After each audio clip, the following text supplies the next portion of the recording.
చెప్పండి. 4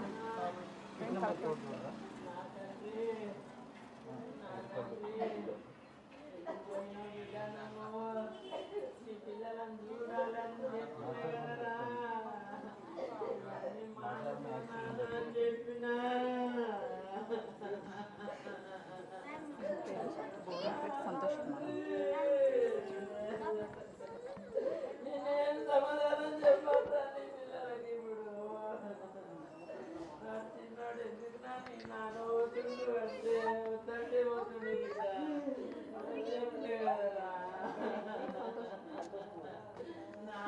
తీసుకోండి, లైవ్ తీసుకోండి. నా పిల్లలకి నేనేం చెప్పాలి? నా కొడుకు లేడని చెప్పాలి, మీ నాన్న లేడు అని చెప్పాలా?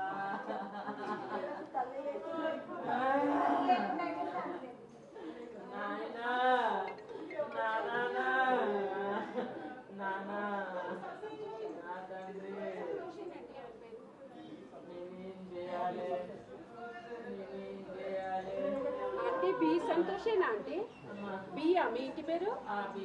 మరి ఆయనకి ఏం కాలేదని చెప్తున్నారు? దెబ్బలు తాకినే అంతే అంటున్నారు.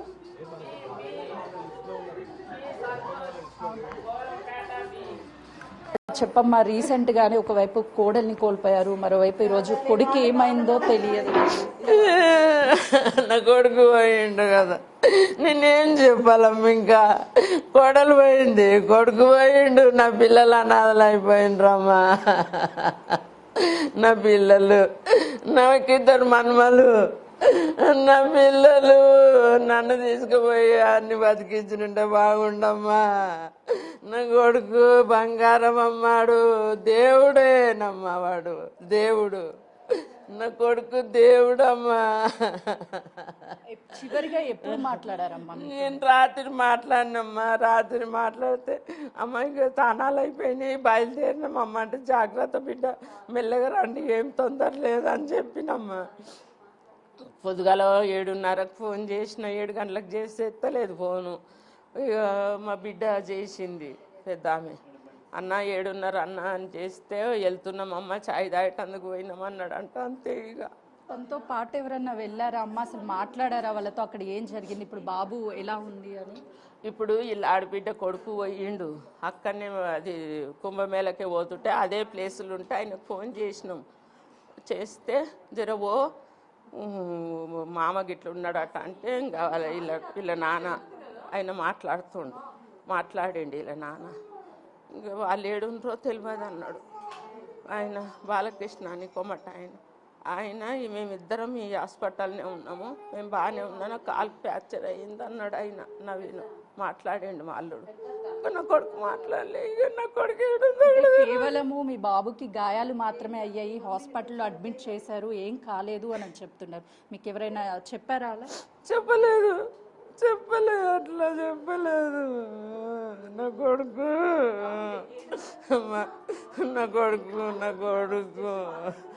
ఇద్దరు చిన్న పిల్లలు అడుగుతున్నారా? లేరు, వాళ్ళు హాస్టల్ ఉన్నారు. నిన్ననే మొన్న ఇంటికి వస్తే నిన్న నా చిన్న కొడుకు దోలిచ్చి వచ్చిండు. ఇంకా వాళ్ళకి ఏం తెలియదు. నా కొడుకు తండ్రి అంటే పంచ ప్రాణాలమ్మా. అది తండ్రి అంటే చాలా ఇష్టం వాళ్ళకు. బాధాకరం, ఎందుకంటే ఈ వయసులో నీకు కొడుకుని కొడుకు ఇంకేం చేయాలమ్మా? నేను ఎందుకమ్మా నాకు బతుకు? ఎందుకమ్మా నాకు? పిల్లలకి చెప్పారా అమ్మ? చెప్పలేదు. జస్ట్ గాయాలయ్యాయని మాత్రమే ఇన్ఫర్మేషన్ వస్తుంది. ఒకే కుటుంబంలోకి సంబంధించి ఇద్దరు వెళ్ళారు, కానీ అక్కడ ఏం జరిగింది ఏంటి అని తెలియక తల్లడిల్లిపోతున్నటువంటి పరిస్థితి ఉంది. కేవలం గాయాలు మాత్రమే అయ్యాయి, అవుట్ ఆఫ్ ఇంజురీస్ ఎక్కువగా అయినప్పటికీ వాళ్ళని హాస్పిటల్లో అడ్మిట్ చేశారని మాత్రమే వస్తున్నటువంటి ఇన్ఫర్మేషన్. కానీ వేరే రాష్ట్రం కావడంతో అక్కడ ఎవరు కాంటాక్ట్లో టచ్లోకి లేకపోవడం వల్ల వాళ్ళకి ఏమీ అర్థం కాక అక్కడ పరిస్థితి అసలు ఏంటి, ప్రస్తుతం వాళ్ళు ఎక్కడున్నారు ఏంటి అనేది కనీస ఇన్ఫర్మేషన్ కూడా తెలియక ఒకవైపు చూస్తున్నాము. ఆ బాధ వర్ణాతీతం అనే చెప్పుకోవచ్చు. దేవుడికి ప్రార్థించడం తప్ప చేసేది ఏమీ లేదు, ఏమీ అయి ఉండదు అని చెప్పేసి వాళ్ళు అనుకుంటున్నప్పటికీ కానీ అక్కడ సిచ్యువేషన్ ఏ విధంగా ఉంది ఏంటి అనేది అర్థం కాక తల్లడిల్లిపోతున్నారు. నాచారం ప్రాంతంలో నుంచి ఈ కార్తికేయ నగర్ నుంచి 7 మొత్తం వెళ్ళారు. అంతా కూడా ఫ్రెండ్స్ అని చెప్తున్నారు. వీళ్ళంతా కలిసి వెళ్ళారు. కానీ ఇందులో ఉన్నటువంటి ఏడుగురిలో చనిపోయినటువంటి వాళ్ళే ఎక్కువగా ఉన్నారు. 2కి మాత్రమే మేజర్ ఇంజురీస్ అయ్యాయని తెలుస్తున్నాయి. రెగ్యులర్గా ఉదయం లేస్తే అందరూ ఫ్రెండ్స్ కాబట్టి ఒక ఏజ్ వాళ్ళతో పాటు వాళ్ళకంటే చిన్న ఏజ్ వాళ్ళు కూడా ఫ్రెండ్స్గా ఉండి ఒక కుటుంబం లాగా ఉంటాము. అలాంటిది ఈరోజు వెళ్ళినటువంటి వాళ్ళలో 7 వరకు చనిపోవడం నిజంగా బాధాకరం అని చెప్తున్నారు. పక్కన ఉన్నటువంటి ఫ్యామిలీ మెంబర్స్ కూడా ఎంతో కలిసి ఉండే వాళ్ళము. ఒకే కుటుంబంలో అటు తండ్రితో పాటు మరోవైపు మేనమామ కొద్దిసేపటి క్రితం మనతో మాట్లాడినటువంటి అమ్మాయి నాన్న కాల్ చేసి నాకు కాలుకి ఇన్సూర్ అయింది, మామయ్య ఎక్కడున్నాడో తెలియదు అని చెప్పేసి వాళ్ళ నాన్న చెప్పాడు. కాల్ చేస్తే ఫోన్ స్విచ్ ఆఫ్ వస్తుంది అని తన చెప్తున్నారు. మరోవైపు పక్కనే ఒకే కాలనీకి సంబంధించినటువంటి వీళ్ళు అందరం కలిసి వెళ్దాము, ప్రయాగకి వెళ్దాము, అక్కడ జాలీగా గడపడంతో పాటు ఈ దైవ దర్శనం కూడా చేసుకున్నట్లుంటుంది అని అందరూ కలిసి వెళ్ళారు. కానీ తిరిగి వచ్చేటటువంటి సమయంలో వాళ్ళ స్నేహం అక్కడ కూడా విడిపోలేదనే చెప్పాలి.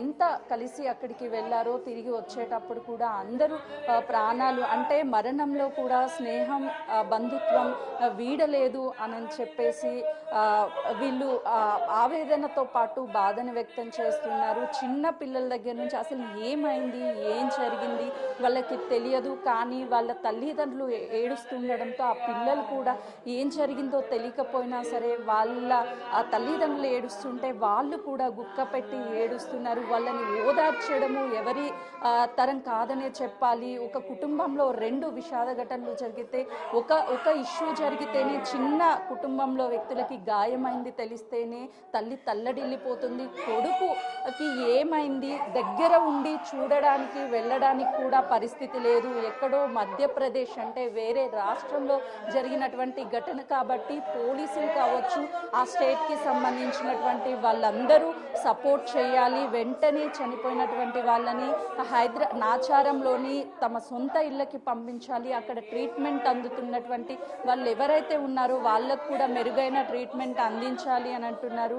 మరోవైపు ఆ పిల్లలకి అసలుకి ఏం తెలియదు కానీ పెద్దనాన్న అని చెప్పేసి ఆ పిల్లలు తల్లడిల్లిపోతున్నారు. ఈ ఘటన అందరినీ కలిచివేస్తుంది. ప్రస్తుతానికి వాళ్ళ కుటుంబంలో విషాద ఛాయలు నెలకొన్నాయి. ఎప్పుడు వస్తాడు పెద్దనాన్న, ఎక్కడికి వెళ్ళాడు అని పిల్లాడు తల్లడిల్లిపోతున్నాడు.